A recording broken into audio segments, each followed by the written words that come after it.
saya Tetih Kartika, calon guru penggerak angkatan 10 dari SDN Tanjung Sari 2 Kabupaten Majalengka. Saat ini saya bersama dengan Ibu Lilis Alisah dari kelas 5 dari SDN Tanjung Sari 2. Assalamualaikum Bu Lilis. Waalaikumsalam warahmatullahi wabarakatuh. Bagaimana kabarnya hari ini Bu? Alhamdulillah baik. Baik Ibu, hari ini kita akan melaksanakan kegiatan observasi, yaitu sebelum nanti saya amati jalannya Ibu melaksanakan kegiatan pembelajaran di kelas atau sebelum saya melaksanakan supervisi kelas Bu. Adapun tujuan supervisi yaitu untuk mengetahui dan mengevaluasi jalannya proses pembelajaran yang Ibu lakukan, dan kegiatan hari ini kita lakukan yaitu observasinya sebagai persiapan awal sebelum melakukan pembelajaran agar Ibu termotivasi, percaya diri, dan lebih siap untuk nantinya.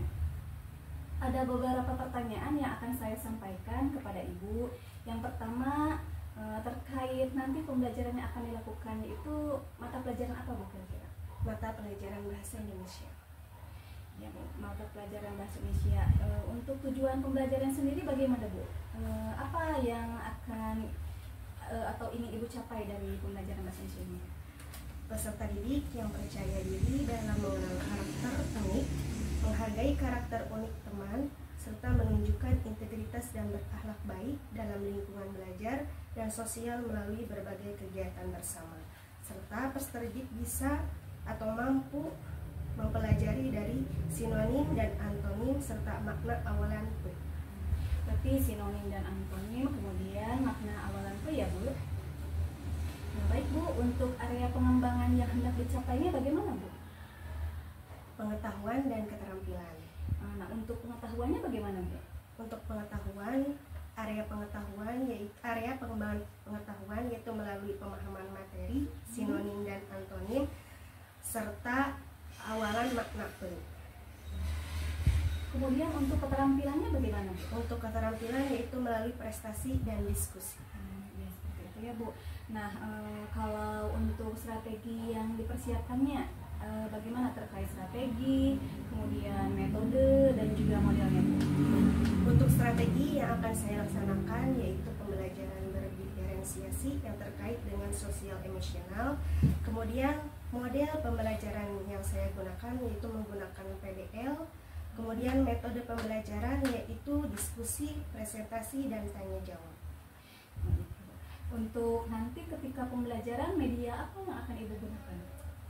Media yang saya akan gunakan yaitu buku siswa, LKS, dan juga media gambar. Baik Bu, untuk medianya ada media gambar ya Bu ya, betul ya? Kira-kira kapan waktu pembelajaran bahasa Indonesia ada di kelas Ibu Bu? Pembelajaran bahasa Indonesia di kelas 5 yaitu pada hari Kamis. Baik Ibu, nanti pada hari Kamis saya akan datang ke kelas Ibu, kemudian saya akan melihat dan mencatat di dalam kelas Ibu. Kemudian setelah melaksanakan observasi nanti kita akan melaksanakan percakapan pasca observasinya Ibu. Sebelum kita akhiri perbincangan kali ini, kira-kira apa pembelajaran yang Ibu dapatkan dari percakapan kita? Pembelajaran yang saya dapatkan dari percakapan bersama Bu Teti yaitu saya jadi termotivasi untuk mempersiapkan pembelajaran yang akan dilaksanakan di kelas. Terima kasih Ibu. Baiklah, demikian percakapan observasi. Sampai bertemu lagi di kegiatan observasi dan pasca observasi. Assalamualaikum warahmatullahi wabarakatuh. Terima kasih Bu Lilis. Assalamualaikum.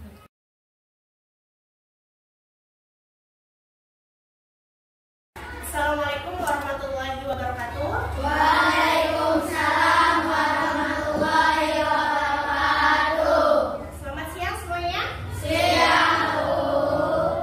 Hari ini kita akan belajar tentang sinonim, antonim, dan awalan P atau imbuhan P.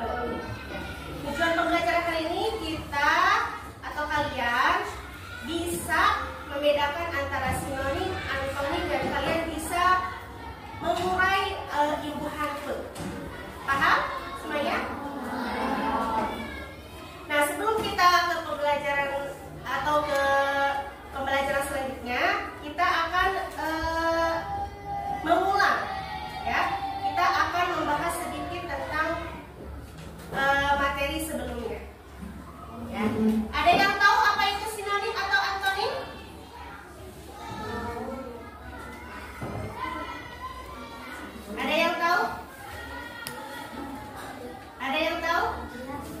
Boleh. Cung boleh. So Fitra. Boleh cung. Antonim kata Lawan kata. Kalau sinonim persamaan kata ya kurang lengkap. Kalau antonim itu adalah lawan arti ya, lawan arti kata. Kalau sinonim itu baru persamaan arti kata. Nah, di sini Ibu ada beberapa gambar. Kita akan belajar tentang sifat ataupun ekspresi seseorang. Ya. Ini gambar apa? Marah. Kalian punya atau pernah merasakan marah? Pernah. Ketika apa? Dibully. Terus apa lagi? Dihina. Kalian merasa marah? Ini adalah ekspresi marah. Apa ekspresi marah kalian sama dengan gambar yang di sini? sama Sama? Atau ada lagi kalau kalian itu ekspresi marahnya ada yang sambil nangis? Ada ya di kelas ini. Yang suka kalau ekspresi marahnya itu terlalu berlebihan, ada yang sampai merusak barang. Ada di sini? Gak ada ya. Kalau sinonim dari marah itu apa? Sinonim dari marah. Sinonim dari marah. Sinonim. Ibu tanya kalau sinonim itu apa? Persamaan arti kata. Kalau kata siapa ini? Nuri apa? Sebel. Benar tidak? Sebel. Selain sebel apa? Kesal. Terus apa lagi? Hah? Apa? Cemberut? Boleh. Kalau yang ini apa? Tertawa. Marah dengan tertawa itu sinonim atau antonim? Jadi sudah paham? Kalau berarti kalau lawan dari senyum apa? Antonim dari tertawa apa? Antonim dari bahagia apa? Hah? Boleh. Ini bisa dijadikan? Kalau yang ini berarti apa? Sama atau tidak?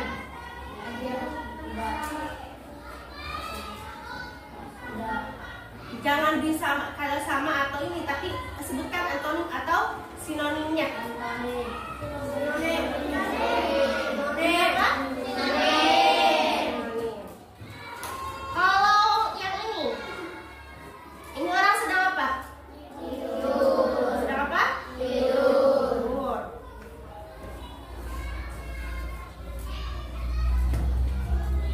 Kalau yang ini? Ada perbedaan? Berarti kalau seperti ini antonim atau sinonim? Masih ada yang bilang sinonim. Ada yang belum paham? Ibu ulangi lagi ya. Ini orang sedang apa? Kurang jelas gambarnya.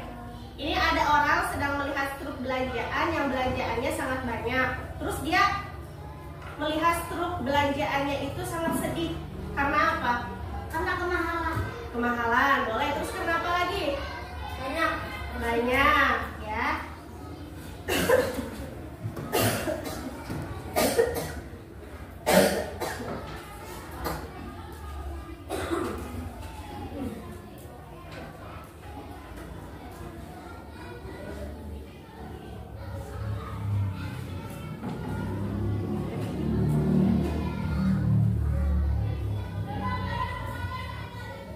Kalau antonim dari ini apa?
Bismillahirrahmanirrahim. Assalamualaikum warahmatullahi wabarakatuh. Perkenalkan, nama saya Teti Kartika, CGP Angkatan 10 dari Kabupaten Majalengka. Saat ini kami bertiga akan melakukan kegiatan pasca observasi. Tujuan dari dilaksanakannya pasca observasi ini adalah sebagai tindak lanjut dari kegiatan pra-observasi dan observasi. Saat ini saya bersama dengan Ibu Lilis Alisa dan Ibu Pepe, Ibu Teti Nur Aidi. Assalamualaikum Bu Lilis. Waalaikumsalam. Bagaimana kabarnya hari ini Ibu? Alhamdulillah baik.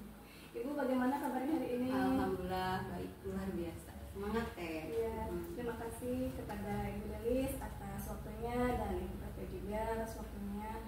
Untuk hari ini kita akan melakukan kegiatan dari pasca observasi, yaitu saya akan bertanya kepada Ibu Lilis perihal kegiatan sebelumnya tentang observasi. Langsung saja mungkin Bu Lilis untuk pertanyaannya, bagaimana Bu perasaan Ibu setelah kita melakukan kegiatan mulai dari pra-observasi sampai observasi di kelas ketika Ibu melakukan pembelajaran Bu? Setelah dilakukan observasi, awalnya saya malu dan deg-degan ketika disupervisi oleh Ibu Teti. Tapi setelah lama-lama observasi, perasaan saya sudah biasa kembali dan saya merasa senang di kelas karena anak-anak di kelas antusias ketika ada guru lain yang berkunjung ke kelas. Terima kasih Bu Lilis. Nah, selama pembelajaran di kelas Ibu, kendala apa yang dihadapi oleh Ibu? Jika ada kendalanya apa saja seperti itu? Kendala yang dihadapi selama observasi yaitu keanekaragaman siswa dalam pembelajaran. Ada siswa yang aktif dan ada juga siswa yang pasif dalam pembelajaran. Namun mayoritas siswa sudah aktif dalam pembelajaran. Berarti mayoritas siswa sudah aktif gitu ya Bu ya? Ya. Nah, kemudian Ibu, hal baik apa yang Ibu temukan saat melakukan pembelajaran di kelas ketika pelaksanaan dilakukan observasi tersebut? Hal baik yang saya temukan selama pembelajaran berlangsung, para siswa menjadi antusias dikarenakan pembelajaran direkam atau di video dan juga ada guru yang berkunjung ke kelas seolah-olah mereka diperhatikan oleh guru lain. Mereka sangat antusias sekali gitu ya? Apalagi direkam atau di video. Oh iya, benar-benar. Apakah pembelajaran yang Ibu lakukan sudah sesuai dengan rancangan pembelajaran yang Ibu sampaikan ketika kita melakukan pra-observasi, Bu? Iya, sudah sesuai. Namun ada satu hal yang terlupakan, yaitu doa sebelum belajar terlewati oleh saya. Bagaimana saja dari rancangan pembelajaran Ibu yang sudah sesuai tersebut, Bu? Bagian yang sudah sesuai dengan rancangan pembelajaran yaitu tujuan pembelajaran, media yang digunakan, yaitu menggunakan media gambar, model pembelajaran juga sudah sesuai. Kemudian saya juga menerapkan pembelajaran berkelompok, berdiskusi dan presentasi yang di dalamnya terdapat pembelajaran berdiferensiasi sosial emosional. Berarti di dalam RPP tersebut sudah terdapat pembelajaran diferensiasi dan juga sosial emosionalnya, begitu ya Bu? Ya. Selanjutnya Ibu, apa rencana tindak lanjut yang akan Ibu lakukan ke depannya? Tindak lanjut ke depannya saya harus lebih baik lagi ketika mengajar di kelas. Dan saya juga akan melakukan dokumentasi selama pembelajaran dan akan dibagikan di media sosial saya agar para siswa lebih antusias dalam pembelajaran. Jadi Ibu menemukan hal baik dari siswa tersebut sangat cocok sekali nih direkam seperti itu ya Bu ya, jadi sangat antusias untuk siswanya. Kemudian Ibu, kapan nih pelaksanaan untuk tindak lanjut tersebut? Saya akan melaksanakan saat pembelajaran di kelas mulai besok. Bagus sekali Ibu. Kemudian Ibu, aktivitas pengembangan apa yang akan Ibu lakukan Bu?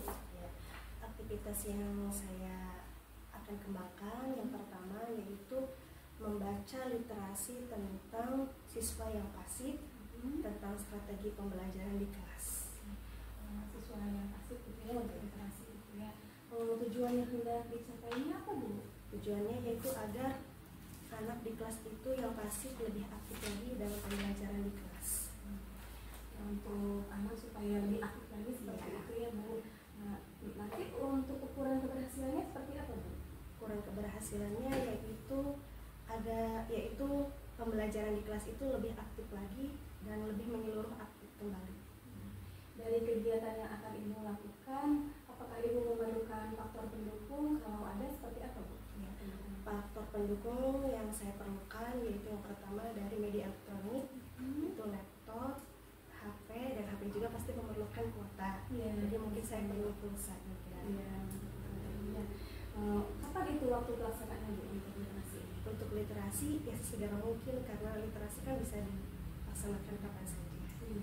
Ibu. Selanjutnya Ibu ada lagi tidak aktivitas pengembangan yang lainnya? Aktivitas pengembangan yang lainnya lagi mungkin dari diklat. Mungkin saya akan laksanakan. Kebetulan pada bulan-bulan ini ada diklat TIK dari BKPSDM. Oh gitu ya Ibu. Apa tujuan yang hendak dicapai oleh Ibu dari kegiatan diklat ini?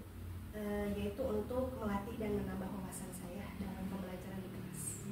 Untuk melatih wawasan Ibu nanti di kelas seperti itu ya Bu ya. Nah, untuk ukuran keberhasilannya Ibu ketika nanti misalkan Ibu mengikuti diklat dikatakan berhasil seperti itu, bagaimana Bu? Ya, ukurannya mungkin saya mampu menerapkan ilmu dari diklat tersebut kepada di kelas tersebut. Menerapkan ilmu yang baik seperti itu ya Bu. Faktor pendukung untuk kegiatan diklat itu apa Bu? Ibu memerlukan faktor pendukung apa? Kebutuhannya yaitu yang pertama karena online ataupun daring ya sama seperti yang tadi, jadi mungkin saya memerlukan laptop, HP, dan kuota. Kapan Ibu itu waktu tepatnya untuk pelaksanaan diklat tersebut? Diklat tersebut insya Allah akan dilaksanakan pada tanggal 30 sampai tanggal 30 September sampai 3 Oktober. Seperti itu ya. Oke, berarti ada 2 aktivitas pengembangan. Barangkali ada yang lainnya Ibu? Nah, yang selanjutnya yaitu seminar daring ataupun luring yang insya Allah saya akan laksanakan. Untuk seminar daring atau luring seperti itu Ibu ya. Nah, dari kegiatan seminar atau yang tadi Ibu sebutkan baik daring ataupun luring itu apa tujuan yang akan dicapai Ibu dari itu? Karena kebanyakan seminar itu membahas tentang kurikulum merdeka, mungkin saya akan lebih mengimplementasikan lagi tentang kurikulum merdeka. Untuk ukuran keberhasilannya Bu ketika Ibu melaksanakan kegiatan tersebut? Keberhasilannya mungkin dengan adanya model ataupun strategi pembelajaran di kelas yang saya akan terapkan di hasil dari diklat atau seminar tersebut. Nah, untuk faktor pendukungnya sendiri apa Bu kegiatan ini? Sama juga dengan hal-hal yang dikembangkan yang saya sebelumnya tadi sebutkan, yang mungkin saya juga diperlukan HP, laptop, dan kuota juga. Kapan Bu itu untuk pelaksanaan dari kegiatan ini? Untuk kegiatan ataupun pelaksanaan seminar online itu biasanya dilaksanakan pada malam. Dan sekali Bu, kalau pagi mungkin kita berkegiatan sendiri di sekolah seperti itu ya Bu. Dan untuk malam kita melakukan seminar gitu ya, melakukan seminar. Hebat sekali Ibu, untuk kegiatannya sangat produktif sekali dari kegiatan-kegiatan Ibu. Dari yang tadi Ibu sebutkan, sudah sebutkan nih aktivitas pengembangannya. Apakah ada hal pengembangan lain? Masih ada, yaitu tentang kelompok belajar. Gitu. Itu tujuannya untuk apa Bu? Ibu melakukan pengembangan sendiri? Dari Kombel ini kita dapat berkolaborasi, memecahkan masalah, dan berbagi praktik baik. Berbagi praktik baik, kemudian memecahkan masalah sendiri baik di kelas maupun di sekolah yang seperti itu ya Bu. Nah, untuk ukuran keberhasilan dari kegiatan komunitas belajar yang Ibu lakukan di sekolah ini, menurut pandangan Ibu apa Bu? Yaitu ketika ada suatu masalah, contoh dalam hal apapun di kelas ataupun di sekolah, kita bisa memecahkan baik-baik dengan kombel tersebut. Betul sekali Bu. Berarti komunitas belajar ini sangat penting sekali ada di sekolah gitu ya Bu. Apalagi sekarang kita sudah mempunyai komunitas belajar seperti itu ya Bu. Alangkah baiknya kita menggunakannya dengan sebaik mungkin gitu. Nah, untuk faktor pendukung dari kegiatan komunitas belajar ini apa Bu? Apa saja? Ya, sama juga dengan yang lainnya yaitu laptop, HP, dan kuota. Ya, Apa ibu pelaksanaan yang untuk komunitas belajar ini biasanya dilakukan gitu? nah untuk komunitas belajar ini insya Allah sesegera mungkin dilaksanakan. Kalau di kampung sekolah ibu sambil Ya. nunggu absen, Ya. enak sekali untuk kita lakukan komunitas belajar seperti itu ya bu ya. Ya.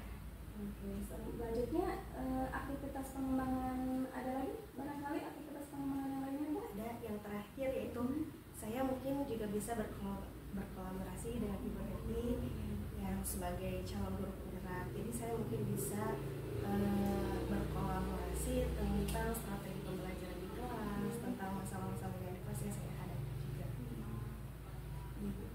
Berarti untuk aktivitas selanjutnya kita melakukan kolaborasi seperti itu ya bu.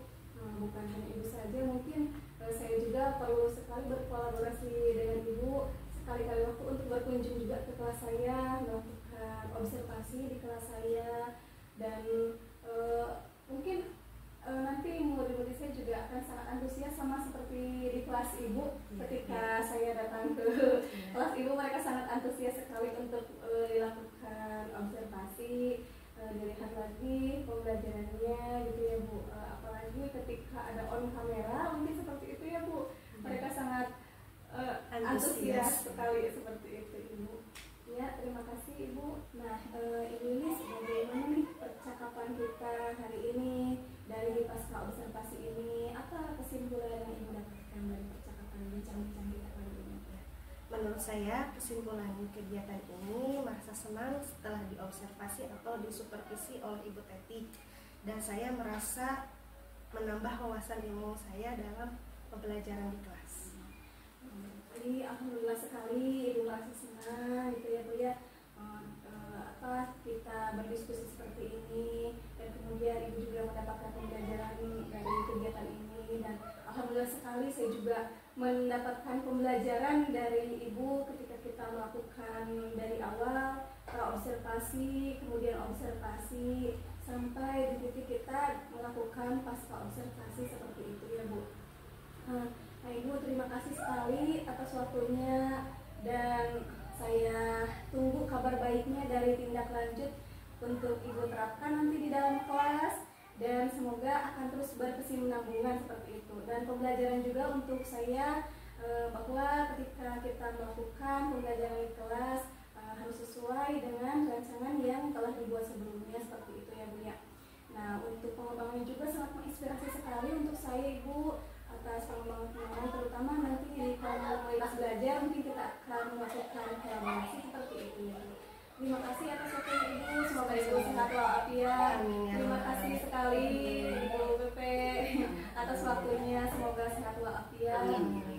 Demikian percakapan dari pasca observasi yang telah dilakukan kegiatan dari modul 2.3. Terima kasih atas perhatiannya. Assalamualaikum warahmatullahi wabarakatuh. Waalaikumsalam warahmatullahi Terima kasih wabarakatuh. Dewi. Terima kasih. Sama-sama.